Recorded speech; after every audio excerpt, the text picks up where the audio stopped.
February 1943. Dawn breaks over the Tunisian plain. The desert is cold at first light. A thin wind moves sand across steel helmets and the long barrels of idle tanks. German soldiers stand in loose groups along a shallow rise, watching the horizon. They have seen this before: new enemies arriving stiffly, drilling to carefully, moving to slowly. Across the open ground, American units advance in formation. The spacing is deliberate, the pace measured. Nothing hurried, nothing flashy. Some of the Germans smile, a few laugh quietly.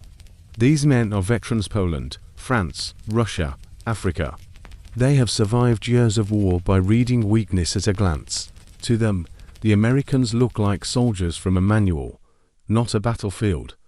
Their movements are too clean, their order too obvious. But the Americans do not react to the watching eyes. Orders pass calmly. Radios crackle once, then fall silent. Vehicles halt and realign with mechanical precision. Infantry spreads, not chaotically, but exactly as planned. The Germans keep watching, still confident, still amused. They do not yet understand what they are seeing, because this is not hesitation, it is preparation.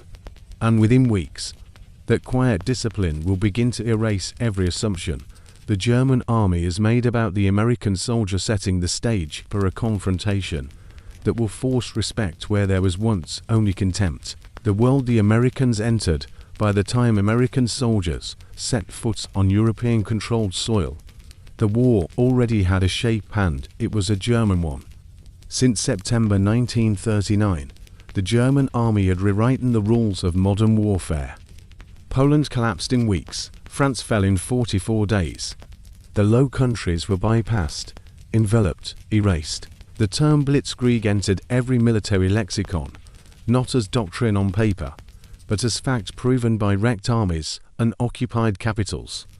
German infantry, armor, and aircraft operated as a single instrument, coordinated by radios, driven by initiative, and executed by officers trusted to act without waiting for orders. By 1941, that reputation expanded eastward. In the opening months of the invasion of the Soviet Union, entire Red Army formations were destroyed or captured. German soldiers marched through territory once thought unconquerable. Even as the war against the Soviet Union slowed and bled German strength, the myth of the Wehrmacht's battlefield superiority endured, especially among its own ranks. Across the Atlantic, the United States existed in a different military reality. For 2 decades after the First World War, America had dismantled its mass army. Budget shrank, training cycles shortened.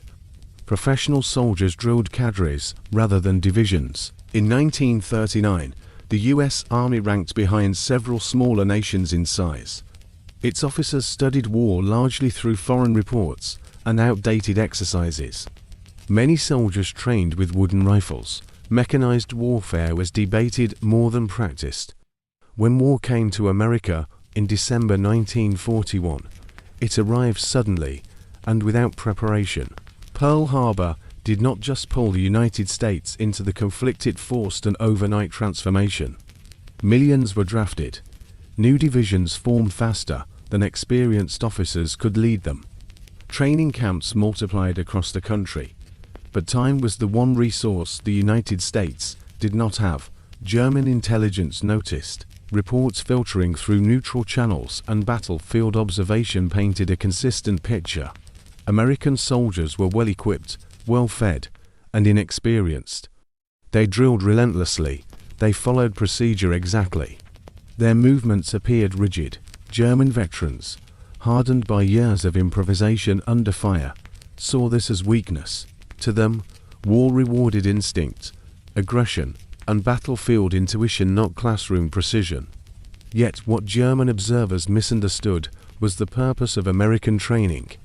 The U.S. Army was not attempting to create battlefield artists. It was building a machine, a force designed to function the same way under stress as it did on the parade ground. Orders standardized, communications regulated, movements rehearsed until they became reflex. American doctrine accepted that individuals might falter, but systems would not. This philosophy took time to mature, and in the early months, it showed cracks. American units entering the war faced experienced enemies in environments they had never trained for. European veterans quickly identified flaws, slow reactions, poor coordination between infantry and armor, inexperienced officers struggling to command under fire. German confidence grew with each observation. But beneath the surface, something else was happening. Every engagement, every failure, every costly mistake fed directly back into American training doctrine. Lessons were not debated, they were absorbed, codified, and reissued. Equipment was adjusted, command structures were re-evaluated, communication procedures refined. The German army had evolved through years of war. The American army was evolving at industrial speed, and as 1942 turned into 1943, the gap between appearance and reality began to narrow, bringing both forces toward their first true test against one another. North Africa and First Judgments. When American forces finally met German troops face to face, it happened far from Berlin, Paris, or Moscow. The proving ground was North Africa, a landscape of open desert, rocky ridges, and long supply lines, where mistakes were exposed quickly and survival depended on coordination. In November 1942, Allied forces landed across Morocco and Algeria during Operation Torch for the United States Army. It was the first large-scale ground commitment of the war against German forces.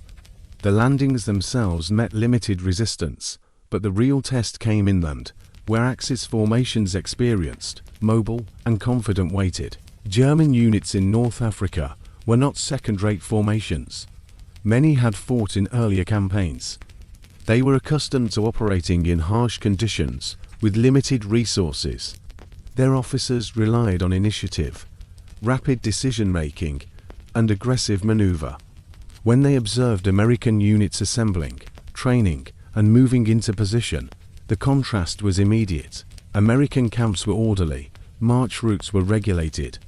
Vehicle spacing followed doctrine precisely. Infantry advanced according to training manuals, maintaining formation even under pressure.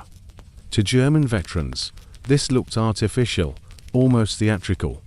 War, they believed, destroyed plans the moment the first shot was fired. German letters and post-war accounts reveal a recurring tone during this period, amusement mixed with dismissal. Americans were described as green, overtrained, and overly dependent on equipment. Their soldiers were seen as technically capable, but emotionally untested. German officers believed that once combat began in earnest, discipline would dissolve. Early engagements appeared to confirm this belief. American units struggled with command coordination. Armor advanced without infantry support. Artillery and air power were not always synchronized. Communications broke down under fire. German formations exploited gaps quickly, striking flanks and isolating positions with practiced efficiency. These moments reinforced German confidence and fed the belief that American training had produced soldiers skilled in procedure, but not in war. Yet these early failures masked a crucial difference. German units learned through tradition passed down by veterans, reinforced by doctrine developed before the war. The American Army learned through systems. After-action reports were not filed away. They were studied, training schedules were rewritten. Commanders were replaced or retrained. Tactical manuals changed. While the war was still being fought, North Africa became a laboratory. American units rotated rapidly between combat and retraining. Lessons learned at the front reappeared weeks later in revised drills. Coordination between infantry, armor, and artillery improved steadily. Air-ground communication, initially clumsy, became increasingly reliable. What German observers mistook for rigidity was, in fact, standardization, a foundation for scale. By early 1943, something subtle began to change. German patrols reported American movements that were no longer hesitant. Defensive positions were laid out with precision. Artillery fire became faster and more accurate. Units withdrew when necessary, not in panic, but in order. Attacks were supported by overlapping fires rather than individual initiative. The laughter among German soldiers faded, replaced by curiosity. They were still confident, still convinced of their own superiority. But they began to notice that American formations, once predictable, were becoming methodical. Where chaos had once appeared, patterns now emerged, deliberate, repeatable, and increasingly difficult to disrupt. And as winter gave way to spring in Tunisia, both armies moved toward a confrontation where training would no longer be theoretical. It would be tested under fire. How the same war looked different to everyone in it. The German veteran for the German soldier in North Africa. Confidence was not arrogance, it was experience. Many had already survived multiple campaigns. They had advanced through France at speed, held lines under Soviet counterattacks, and adapted to desert warfare with limited supplies. Their belief in their own superiority was reinforced daily by survival. From their perspective, American soldiers lacked the invisible qualities that mattered most: combat instinct, initiative under fire, the ability to act without orders. German doctrine rewarded commanders who seized fleeting opportunities, even at personal risk. Veterans trusted improvisation more than regulation. When they watched American units drill, they saw obedience, not intuition, precision, not aggression. To them, such discipline suggested fragility of force that would collapse once plans failed. German confidence rested on the assumption that war punished rigidity. The American infantryman, for the American soldier, the experience was entirely different. Many were civilians months earlier. They had been taught that survival depended on following procedures exactly: spacing, cover, communication, fire control. Training emphasized repetition until actions became automatic. Under fire, fear was not the unknown, it was expected. Training was designed to function despite it. The American infantryman did not expect to outthink a German veteran in the moment. He expected the system around him to carry him through: artillery on call, supplies arriving, replacements coming. What Germans mistook for hesitation was often confirmation. Orders checked, coordinates verified, support aligned. The American soldier was not trained to act alone, but to move as part of a structure. Training and doctrine. German doctrine evolved from limited resources and long experience. It emphasized flexibility and decentralized command. Officers acted independently once objectives were clear. Success depended on individual judgment. American doctrine evolved from scale. It assumed large forces, vast distances, and sustained operations. Training emphasized predictability, so units unfamiliar with each other could cooperate instantly. Precision was not about perfection, it was about reliability. In early combat, German doctrine thrived, but American doctrine was still incomplete. Angle 4. Leadership under pressure. Early American leadership failures were real and costly. Inexperienced commanders hesitated. Coordination broke down. German forces exploited these weaknesses ruthlessly. But leadership was also where change began. American command structures proved adaptable. Officers were evaluated quickly. Those unable to learn were replaced. Others absorbed lessons rapidly. Where German leadership relied on tradition, American leadership relied on correction. The battlefield became a classroom. Mistakes were not hidden, they were analyzed. And slowly, the shape of the fight began to change, setting the stage for forces no longer defined by first impressions. When perception began to shift technology and logistics, German soldiers judged enemies by how they fought in front of them. Americans fought in a wider dimension, often unseen. Behind every American unit stood a logistical system built on industrial scale. Supplies arrived predictably. Ammunition shortages were temporary. Damaged vehicles were replaced, not abandoned. Radios became the quiet equalizer. Early coordination problems faded as training standardized their use. Orders no longer traveled by runner under fire, they moved instantly, linking infantry, artillery, armor, and aircraft. What once looked slow became synchronized. German forces, accustomed to improvisation, began to encounter American positions that recovered quickly from setbacks. Losses were absorbed, lines reformed, pressure returned. Psychological and moral shift. Mockery had been easy when American units faltered. Respect arrived when they did not repeat mistakes. German soldiers noticed patterns. American patrols withdrew deliberately. Attacks followed preparatory fire rather than impulse. Defensive positions overlapped fields of fire with mathematical precision. There was less shouting, less confusion. Confidence, once one-sided, became contested. For Americans, morale shifted quietly. Early fear gave way to trust in training, in leadership, in systems. They did not need to outfight German veterans individually. They needed to outlast them. By early 1943, German reports began to change in tone. The Americans were still described as inexperienced but no longer careless, still new, no longer predictable. And as both sides prepared for major engagements in Tunisia, the moment approached when discipline would meet experience head-on. The desert was about to decide which mattered more.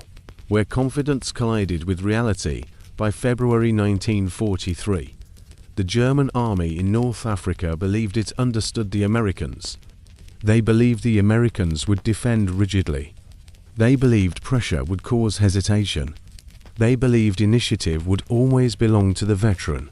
That confidence shaped German planning. Forces maneuvered toward the central Tunisian mountains, a region of narrow passes, exposed valleys, and hard ground, where armor could move fast and mistakes became fatal.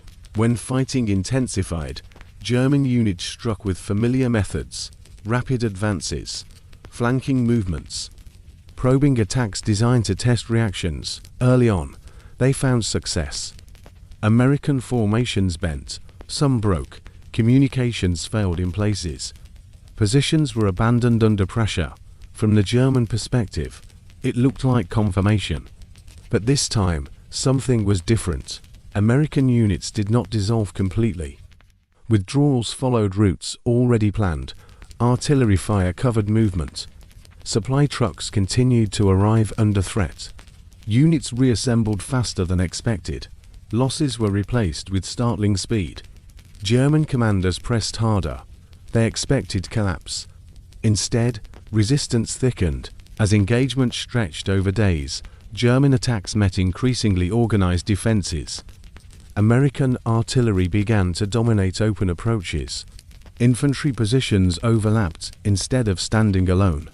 Armor no longer surged forward unsupported. Air support, once sporadic, arrived with timing that forced German units to disperse. For the first time, German veterans began encountering American formations that did not react emotionally. They reacted procedurally. When pressured, Americans did not counterattack recklessly. They held, adjusted, and waited. When ordered to advance, they moved behind coordinated fire, not bravado. Their pace was steady, their movements rehearsed. German soldiers sensed the shift before command staffs did. Reports from the front described an enemy that absorbed blows and returned them methodically. Attacks that once succeeded now stalled. Maneuvers that relied on surprise met pre-planned responses. American units were no longer learning in real time, they were executing lessons already learned. The desert echoed with artillery, engines, and aircraft. Dust obscured vision, radios crackled constantly. Yet within that chaos, American formations operated with increasing calm.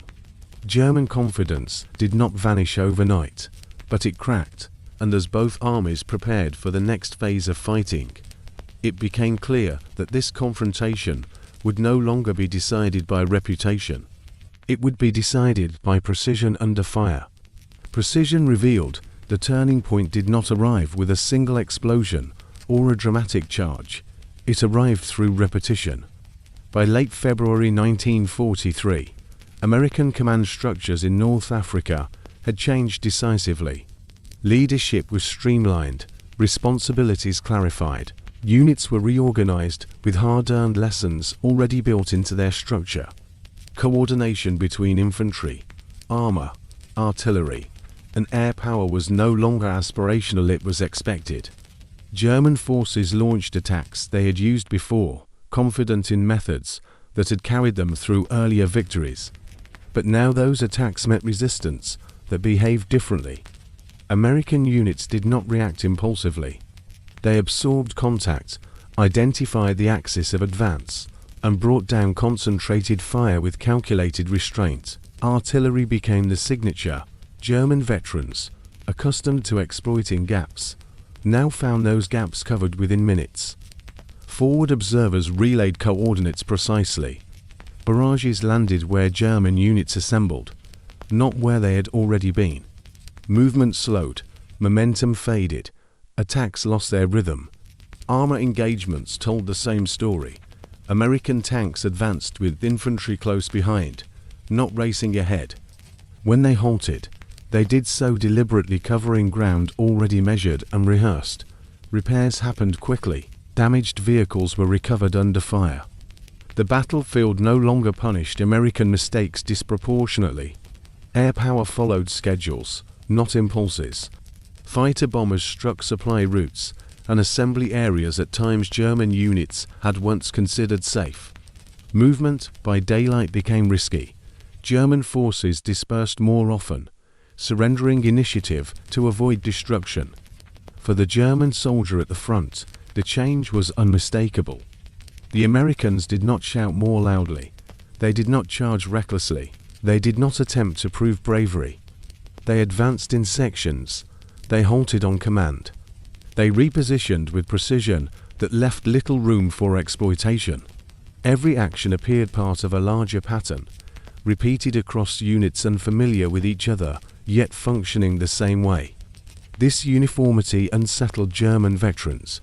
They were trained to read individuals, to sense weakness in hesitation or fear. But the Americans offered no such signals. Their discipline masked emotion. Their predictability became strength. German after-action assessments began to shift in language. The enemy was no longer described as naive. Instead, reports noted coordination, depth, and increasing effectiveness. Attacks required more preparation. Success demanded higher cost. The desert battlefield had changed. Where mockery once followed observation, silence replaced it. German soldiers no longer watched American formations with amusement. They watched with calculation. And as the fighting in Tunisia reached its conclusion, one reality became unavoidable. The Americans had learned, and they had learned faster than anyone expected when assumptions were rewritten by the time the fighting in Tunisia drew toward its end. The battlefield told a story that no report could soften. German forces, once confident in their ability to dominate any opponent through experience alone, had been forced onto the defensive. Their attacks required more planning. Their advances slowed. Their casualties rose in engagements that previously would have favored them. Positions once held lightly now demanded reinforcement or abandonment. For the Americans, the cost had been real. Early engagements left units blooded and shaken. Equipment had been lost. Lives had been paid for, lessons learned too late. But unlike earlier encounters, those losses no longer multiplied unchecked. American formations recovered with speed that surprised even their own commanders. Numbers began to matter. American supply lines functioned under pressure. Ammunition shortages were brief. Fuel continued to flow. Replacement units arrived, already trained in revised doctrine shaped by recent combat. Artillery barrels wore down from constant use, but were replaced. Tanks knocked out in one engagement reappeared days later with fresh crews. German forces could not match that tempo. Reports from German commands increasingly emphasized American staying power rather than inexperience. The enemy did not collapse under pressure. When pushed back, Americans returned with methodical force. Defensive positions were abandoned only when ordered. Withdrawals were deliberate, not panicked. Strategically, the implications were sobering. North Africa was no longer a theatre where German experience guaranteed advantage. Every engagement now required full commitment. The margin for improvisation narrowed as American responses became standardized and fast. German units found themselves reacting instead of dictating terms. Perhaps most unsettling was the realization that this was only the beginning. The Americans fighting in Tunisia were not elite formations. They were learning formations. What German soldiers faced here represented a baseline one that improved with each month of combat. As Axis positions contracted and Allied pressure mounted, German confidence eroded quietly. Not in dramatic collapse, but in the growing understanding that this enemy would not exhaust itself through error. The war had acquired a new rhythm, and Germany would have to fight it on American terms. The birth of a reputation when the North African campaign ended. The battlefield fell silent, but its lessons traveled quickly. German commanders did not describe defeat in emotional terms. They described change. Intelligence assessments adjusted language. American units were no longer categorized as inexperienced formations, likely to panic under pressure. They were identified as increasingly effective, well supported, and difficult to dislodge once established. This shift mattered. German planning now accounted for American artillery dominance. Movement schedules changed to avoid predictable air attacks. Defensive positions were reinforced against methodical assaults rather than impulsive ones. The enemy was no longer underestimated by default. For the Americans, North Africa became the foundation of everything that followed. Command structures stabilized. Training pipelines incorporated combat feedback permanently. Units rotated into new theaters carrying experience once gained only through years of war. By the time American forces landed in Sicily and Italy, their procedures were already tested under fire. The transformation extended beyond tactics. Morale hardened into confidence, not arrogance, but trust. Soldiers trusted that support would arrive when called. Officers trusted that orders would be executed as written. Systems replaced uncertainty. Individual fear was absorbed into collective discipline. German veterans recognized this evolution, even when it went unspoken. Encounters with American units later in the war carried a different tone. Engagements were approached cautiously. Victories were no longer assumed. What began as mockery had ended as recalibration. The Americans had not surpassed German experience through daring or instinct. They had done so through repetition, coordination, and scale qualities that improved with time rather than faded. North Africa marked the moment when the German army stopped asking if the Americans would become effective and began asking how fast. That question would echo across every front where American forces later advanced, reshaping expectations before the first shot was fired. What discipline changed history often remembers war through moments of brilliance, bold maneuvers, daring commanders, sudden breakthroughs. But some of the most decisive changes happen quietly, measured not in dramatic victories, but in the steady disappearance of old assumptions. The transformation of American forces in the Second World War was one of those changes. German soldiers entered the conflict believing experience alone decided outcomes. They trusted instinct, initiative, and battlefield intuition forged through years of fighting against early American formations. That belief seemed justified, but war does not reward belief, it rewards adaptation. The American army did not win respect by matching German veterans man for man in daring or improvisation. It earned it by building systems that absorbed fear, corrected failure, and functioned under stress. Precision was not the absence of emotion, it was control over it. Discipline did not suppress courage, it made courage repeatable. North Africa revealed something the German army could not afford to ignore. A force that learns faster than it bleeds will eventually overwhelm one that relies on past success. Every American setback became instruction. Every engagement refined the machine. What began as mockery ended as calculation, and calculation gave way to caution. This shift mattered beyond one campaign. It reshaped how wars would be fought in the industrial age. Training, logistics, communication, and coordination proved as decisive as bravery. The battlefield became less a test of individual will and more a measure of collective precision. When German soldiers stopped laughing at American drills, they were not conceding superiority. They were recognizing inevitability, because the Americans had not arrived to prove themselves in a single battle. They had arrived to endure. And in modern war, endurance organized, disciplined, and relentless often decides history before the last shot is fired.